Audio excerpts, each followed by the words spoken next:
A story, a true story, because here at True Feet, I keep it really real. It's happened about 13 years ago, 12 years ago. I was having a wee vacation, you could say, at a resort. Met this guy at the resort. We became friends. His holiday finished a month before mine. Before his holiday finished, we discussed accommodation because I was in a different part of the country. At first, he said he couldn't help. Then a week later, he said he could. Invited me to come back and live with him and his girlfriend, I think his wife actually, and their son. That was great. So his holiday finished. Then a month later, mine did. He came and picked me up from the resort. Went back to his place, stopped off at a couple of supermarkets and a bottle store, bought heaps of alcohol and steak and lovely food and that. Went back to his house on a beautiful lifestyle block in a small little North Island town. He showed me the sleep out that I was going to be sleeping in at the back, all decked out, all good to go. So we're at the back having a barbecue, steak sizzling away on the barbie. The whiskey's pouring, the the drinks are flowing, the conversation's great. Get to know each other a bit more, you could say.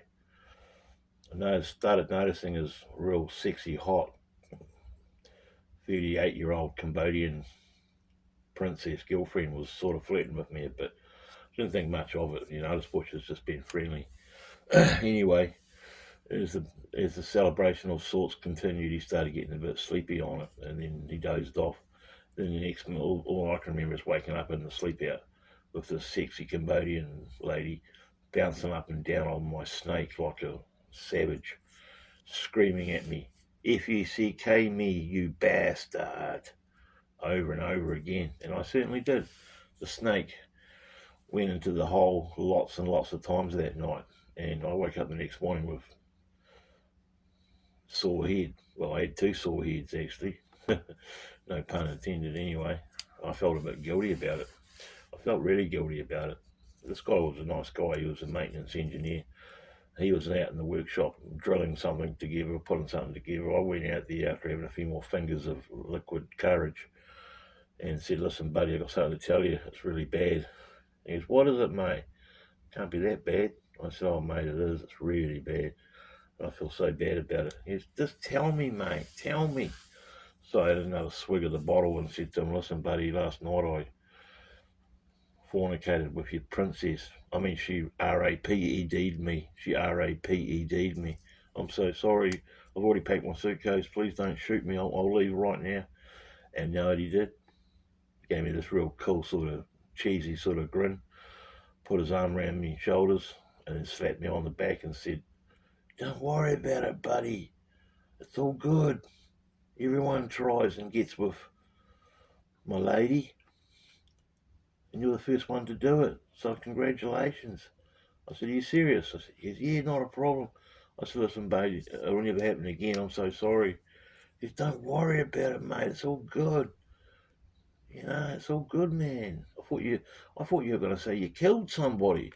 I said, "No, no, nothing like that."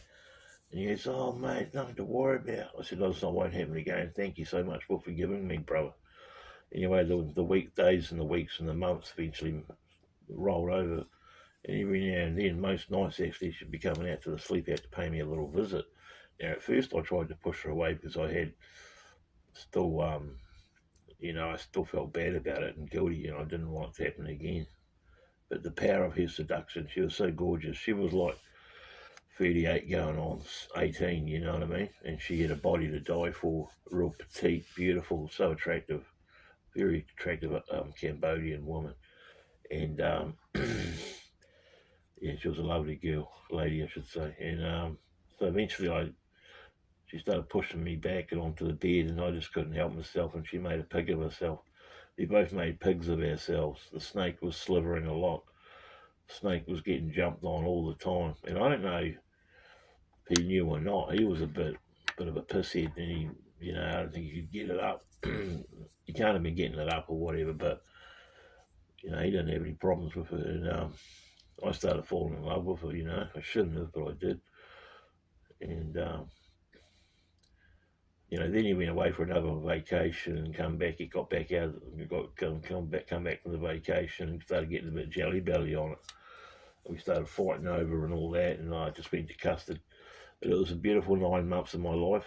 She used to cook for me, come and bring me breakfast in bed, sometimes lunch in bed, cooking me tea. We were drinking lots of whiskey. It was happy times and memories I'll never forget. One of the best times of my life, actually, if I'll be honest. Great time was had by all.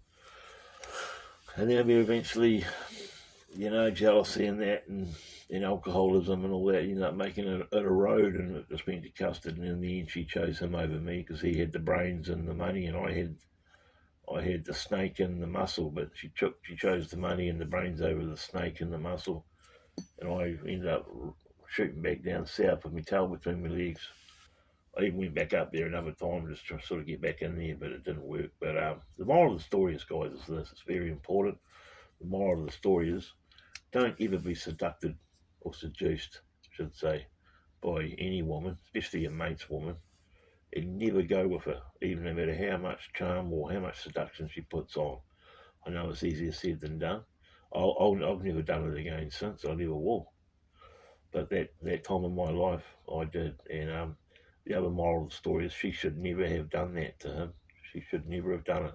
It was very disgusting of her to do that to him, because he was a nice guy. And she was just a little honeypot. She couldn't keep her hands off the snake, you know what I mean? She used to get whiskey in it, she'd go crazy. She'd want the snake every time she had whiskey in her. But anyway, guys, I thought you'd find that a bit amusing.